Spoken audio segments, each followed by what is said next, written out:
I saw your question on the discussion board. You have a hill at an 18 degrees angle. You have a pole that's 45 foot tall, and you have a guide wire 2 feet from the top. So the guide wire is 43 feet up, and then you got additional 2 feet above it. You don't attach the guide wire to the pole and then go downhill 27 feet below the pole. And so this angle is 18 degrees, or this one's 18. So this angle here would be 90 minus 18, which is 72. And then this angle here, since this is a straight angle, would be 180 minus 72 equal 108 degrees. So we have this angle and we have these two sides. So I think it's sectional law of cosines. I put in law of cosines.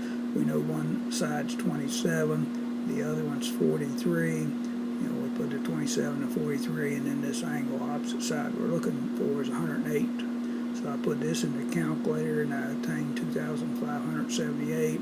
I put this in the calculator, ended up with 717.54, and I added those two numbers and then took the square root of it and rounded to the nearest hundredth, and I end up with, the guide wire would be 57.41 feet. Of course, you may want a little extra guide wire if you're physically doing this.